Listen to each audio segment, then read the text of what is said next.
Hello, everyone. How are we doing today? Welcome back to another episode of KimUnity Soulutions Podcast, the only podcast that turns workplace challenges into real-world solutions. I am so happy to be with you all today. If you are a new listener to this podcast, we welcome you. We are glad you are here. We hope that you are able to relate and benefit for something that we discussed today. In this week's episode, I'm going to be talking about blame. Who's really to blame? I'm not sure if you've already had a chance to look at the blog. The blog comes out on Mondays on the website, KimUnitySolutions.com. And I talked about who's really to blame. And so I wanted to go ahead and continue that discussion through the podcast, because so often we point the finger at someone else.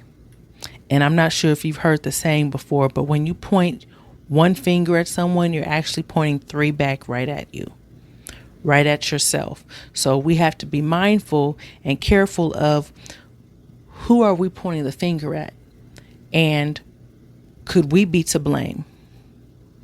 Okay, so let's get into it. I was prompted to speak on this subject because I saw a picture, and I'm not sure how your brain works, but sometimes I can hear something or I can see something and it makes me think a little deeper. It makes me continue that visual in my brain. And so if you check out the blog, you'll see that there's a picture of one person, and there were about 6 or 7 people pointing at her as if she had did something wrong. And so it made me think to myself, like, I wonder if it was all the same scenario. I was thinking to myself, like, it could not have been the same scenario, could not have been the same situation. When I saw the picture, I'm thinking they all have pointed the finger at her in this one snippet, right? In this one caption, but it was over a period of time. And so I had to think to myself, if there's 7 people pointing the finger, is she the only one to blame? Why are there 7 different instances? And the way that they were pointing their finger, it was out of frustration. So it made me think like there was more to it. There was more of a story there. This was repetitive. This was a recurring issue. And so in my thought process, I'm thinking, what was management's involvement, if any? Was there something that was brought to management's attention that may have been avoided, neglected, never addressed? Or maybe management did try to rectify the situation, but was unsuccessful. And so that's what prompted this conversation today. I'm not sure if you have ever experienced it. Maybe you were the one who was pointed at. Maybe you were the one that was blamed. Maybe you were blamed erroneously. Or maybe you were the one that was doing the blaming. While this visual seemed to take place in the workplace, I know that blame is also a personal experience as well. It happens in our personal lives, not just our professional. My question to you today is, who's all to blame? Who is all to blame? Let's stick with the scenario of being in the workplace. I have had experiences, which is why maybe this picture had meant so much to me, but I've had experiences where I've seen where there were challenges and bottlenecks, and how do I say it? When I do see these types of bottlenecks or challenges, I really try to get to the root of the problem. I really try to figure out, okay, I know this is the symptom, but what is the root issue? What is it that we can fix, that we can prevent this whole scenario? And so I will identify the issue, and then I will think of ways that we can resolve it or prevent it, whether on our side or maybe another department side. Maybe there's a system improvement that can take place. And so I've always had the mindset of, if there's something broken, let's find a way to fix it. Not everyone thinks of it like that. Some people, when you bring it to their attention, they think that you're nagging, that you are complaining, even though you have brought up solutions. Maybe they think that you're trying to take over their position. I mean, there's so many ways that people can think of it. But I've seen it, and we've had a coworker. I had a coworker who was just struggling to get it. And when I train giving them hands-on, because everyone learns different, right? So usually I demonstrate it first for the people that are visual learners, and then I let them apply it so they can do it. I do SOPs, which are standard operating procedures, step-by-step notes. I ask them to take notes as we're going along. We'll review it as the month goes by. And in the accounting field, everything is secular. Everything happens in cycles. So what you do in January is the same thing you're going to do in February and March and April. Everything is a recurring event. There will be one-offs, but everything's recurring. But every single month there was an issue. And I tried to work with him, then he would get frustrated. And, now the blame is on me, and I'm trying to figure out, okay, well, I've tried this way. I've asked for his input on how he can fix it, and he tried it that way, and it still wasn't working. So at this point, I have to go to management and let them know what's going on. And they saw it. They saw my viewpoint. They understood it. But there was never action taken. And so, of course, if they're already frustrated and now I'm becoming frustrated and now I'm taking the blame for it, we have to come up with something. And so why is it that my recommendations are not being taken seriously, not even just being considered? And then no one else is offering any other type of advice. How long do I have to deal with this? How long does he have to be frustrated? And so I can't just point the finger at him. Now it involves management. Now it involves myself because I'm the one training him. So I can't just point the finger at him. Do you see what I'm saying? You have to get to the root of the problem. Come to find out, he finally opened up and he said, I can't take notes. I can't read my own writing. I almost fell out my chair. Seriously. Now, I had to look it up. And this was recently, way, years after the fact. Because I was like, maybe there's some kind of real diagnosis about people who can't read their own writing. But that was the story. And so how do we deal with that? Because it wasn't his writing. There were also SOPs. There were visuals. I said, well, maybe you can, take a picture of the work. Maybe you can do screenshots. Let's use snippet, snag it. Let's get this thing done. And it just didn't. The struggle continued.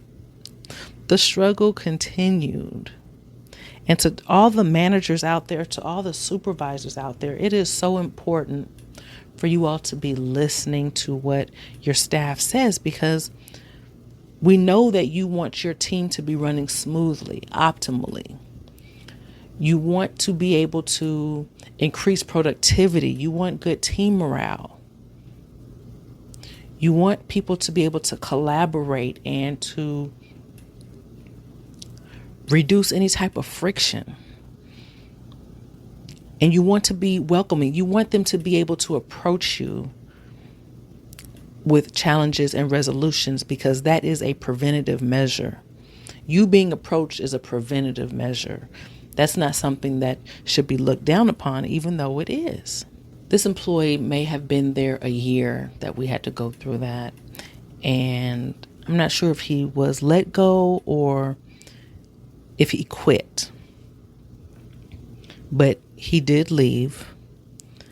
But my thing is, okay, from my perspective, maybe you're unable to handle this position. Maybe you would work better over here, doing something different, something that is less taxing on you, or more of a customer service where you can rely on memory and not by a lot of steps, not by a lot of software and, databases.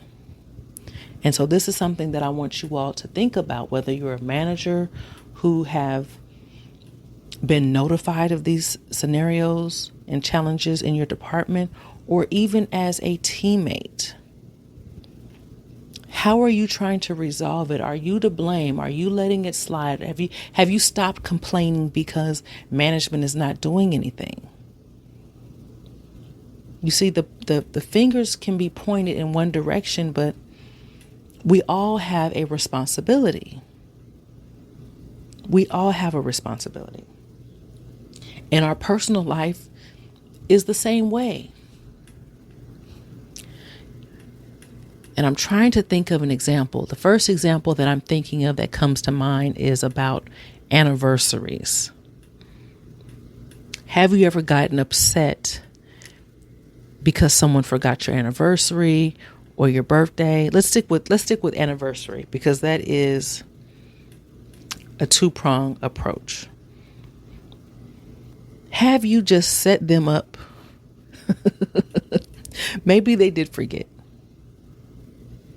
But if they forgot, does that mean that nothing was planned to begin with?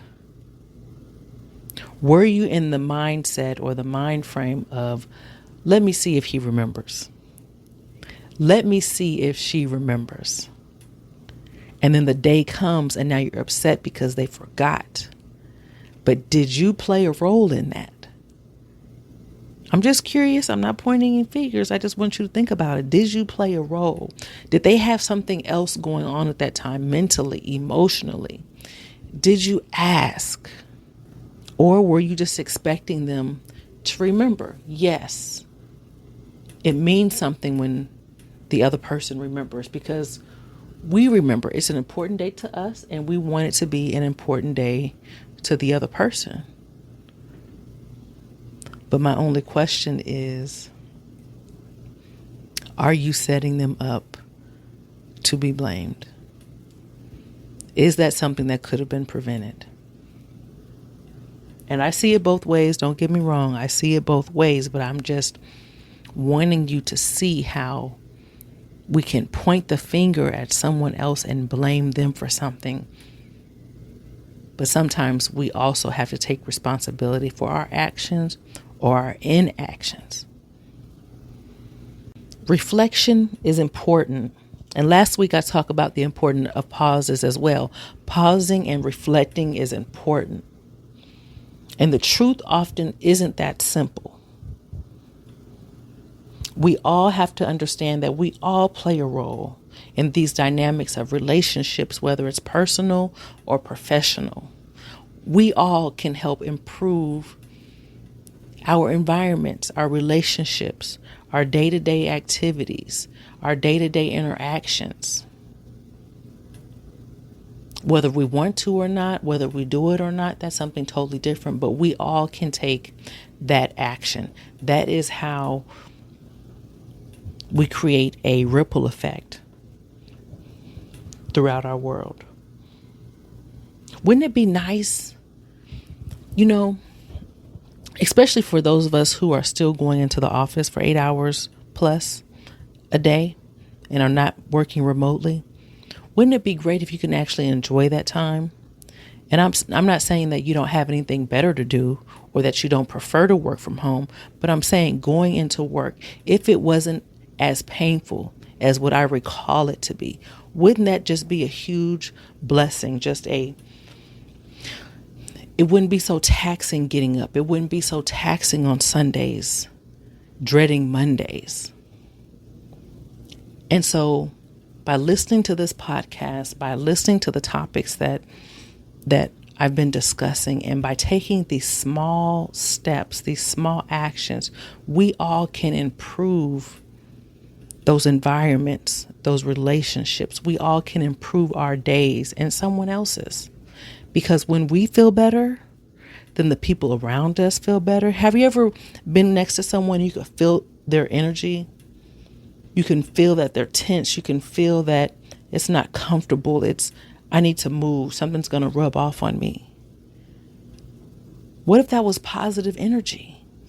That positive energy will ripple through our customers, the other departments, on our ride home. So the people that's stuck on the freeway with us, when we get home to our children and our families, it is a ripple effect. Our neighbors, when we go out in public to the store.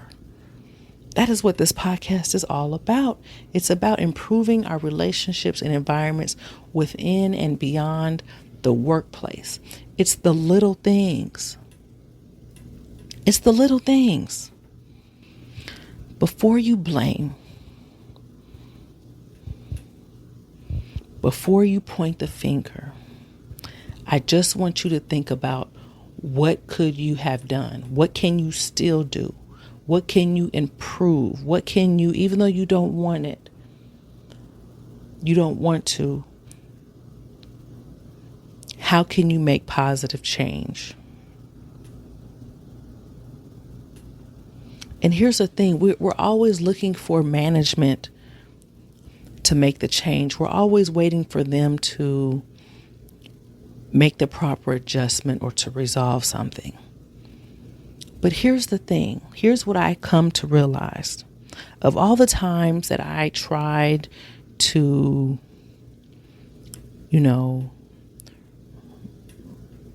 resolve something, whether it was a process or, a workflow or something, whatever it was, it wasn't based on my title. Like, I really could care less about your title. I know many people focus on that. That's their identity, but I really didn't care. I was a natural, and I still am a natural problem solver. Until I didn't see it as stepping out of my responsibility or my role. It was just about improving. And oftentimes we're waiting on somebody else to make the change when really we can make the change. I spend far too much time in the workplace to be aggravated, to be irritated, to be upset. So I'm going to make sure that my environment is cohesive for me. And when I do that, it positively impacts those around me as well. And so all I'm saying is, you can be a leader without the title. We are all leaders. You all have all these huge social media accounts with all of these followers. Think about where you're leading them. Where are you leading them? What are you known for right now? Are you proud of it? Or are you just there and you're talking about something of no substance? Are they just there to be entertained? Which is fine. Entertainment is fine. But just know that you are leading people somewhere. And so tonight's assignment, this week's assignment, I just want you to look at your interactions, look at your pain points, and find out, who have you been blaming and what can you take responsibility for? I'm sure many of us, if not all of us, can think back to a time where we could have said, I could have did something about that. I could have helped with this part. And don't get me wrong, sometimes we will extend our helping hand and it will not be welcomed. Whether it's family, whether it's business. But we've done what we can do. We can't force it. Which is why I've created KimUnity Solutions, because I've realized that even though I want to help Everyone doesn't welcome it. So what did I do? I created a business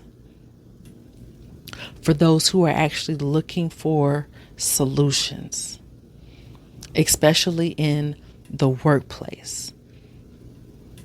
I help businesses and organizations improve their relationships and environments by enhancing leadership, empowering employees, cultivating a shared success, because guess what?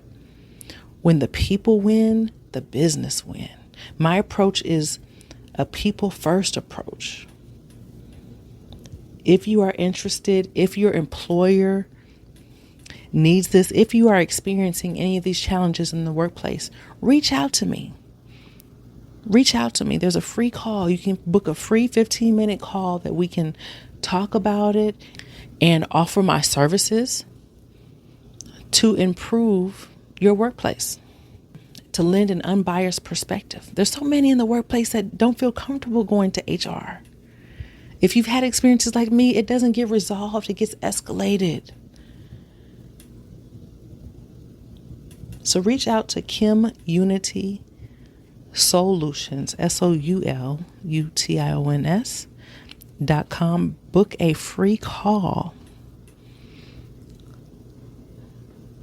And the services I provide range from just coming and empowering your employees with a speaking engagement, or focus groups and group conversations that really speak to the underlying challenges, identifying the root cause, and collaboratively producing unifying solutions, right? We also do workshop facilitations. If you enjoyed this message, if you have been listening, please like these episodes, please follow. That always helps get the word out. Let's make positive change that not just impacts us, but impacts the world. I am your host, Kim the SME. It is so great being with you once again. I hope you have a wonderful week, and I look forward to meeting with you all again next week. You all be blessed and stay tuned. Peace.